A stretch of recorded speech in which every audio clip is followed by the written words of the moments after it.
Okay, question number 6, ZigZag conversion. This question, the when you go on to this, when you look at this, it's a little bit hard to understand. And the point I'm trying to say is the actual partition is actually something like this.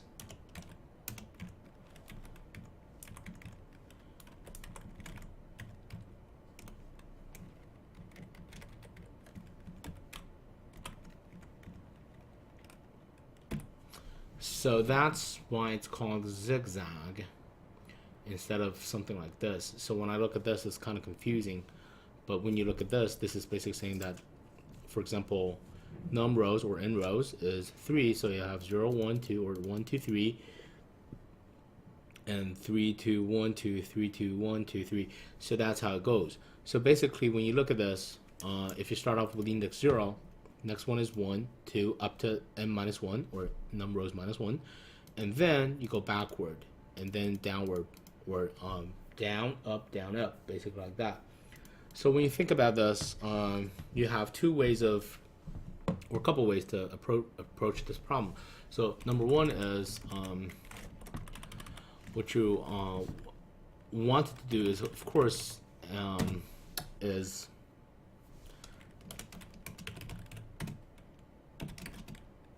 basically just go through the characters inside the string itself.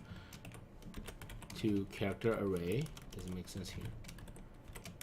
So basically, you just pop in the characters into the into that string. For example, if it were an array of strings, so the first string would just append the next one. So that's 0, 1, 2, 3, 4. So 0, 1, 0th, 4th, and then obviously the next one be 8th, and then just keep going on. And so you want to maintain a list or an array of, it could be the strings or string builders, depending on how you want to how you want to look at this. It doesn't really say anything about the size. It's okay to go with string can append itself, or just a string builder, which is definitely easier in a sense as well.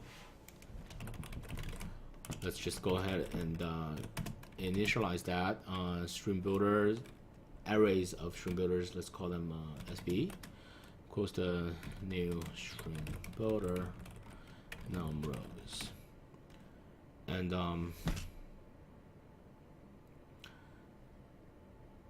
so for each of these string builders, you want to initialize them again with a new string builder. So that's, I don't know if that's too slow or not, but let's just go ahead and do it.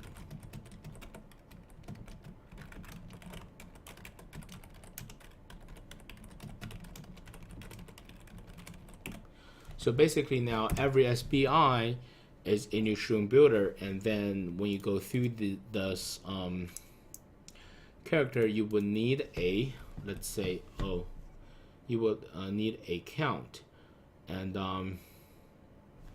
that count is, let's just call it index, is just starting off with 0, and some another flag or a determining variable that tells you should be going downward or upward now. So for example, let's call that flag is 1. So 1 just means f equals to 1. Let's actually just call it f, it's easier. Means down, and f is 0, just means go up. So you get the index first, and you just append that k in there. Now idx with plus plus, index will plus plus f, only if f is 1. If f is 1, you plus plus, else it will be minus minus. And after index is changed, you want to test if index is 0 or num rows minus 1. So you're at either this boundary or that boundary. If you were at that boundary, f would be flipped. So let's just go ahead. Wait, just go back and review again. So index 0 starts with 0, f is 1, so 0, you get that 0, 1, and f is 1, you just increase. And next one is 1, next one goes up to 2. 2 is now num rows minus 1. So index is now 2, and now f is flipped to 0. And then you go backward again, index is 2, 0, 1 goes up to 2, and then since it's flipped, so you now go downward. So that's pretty much how you should do it.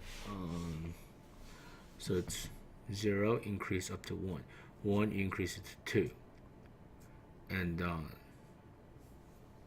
now 2 is this, you flip, and then you get 2, and then you flip, now it's to 1, and then it's 1, you get the 1, and it flips, and you get 0, and next one will be 0. So, and now f is flipped, so this should be correct. So now you go through the string builders. Let's call them T through SB, and I'm gonna this re is used as my return item, so re.append.t string. So I would just return re.toString. Let's go ahead and just submit that.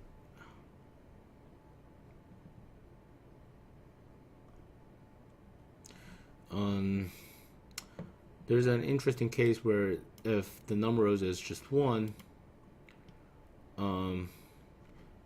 in that case your index might go out of boundary because you start off with 0, and then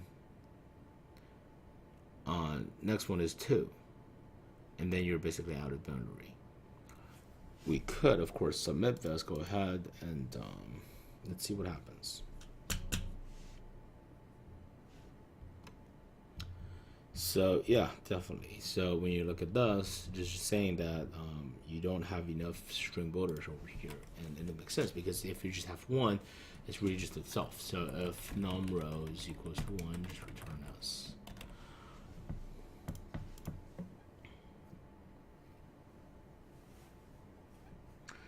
Okay, and it's accepted. Let's look at the runtime. It's okay-ish. I think over here, why the reason this is slow is because of the new string builders. I could, of course, just change all these into strings. Let's try. Whoops.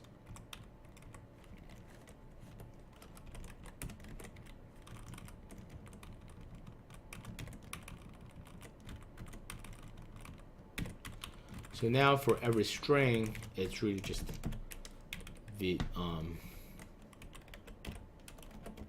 really just this. So for every one of them, you don't append. Can you append? Is there a string dot append? I think you could just add or plus, and then it's string dot value of k. And now this you can use string builder to append my t. I think this is good enough.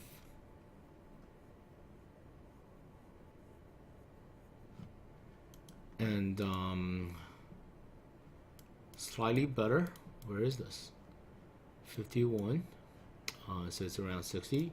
That's 71. So that definitely increased my running time, but I have no exact reason how this is supposed to go upward like that, like go all the way faster.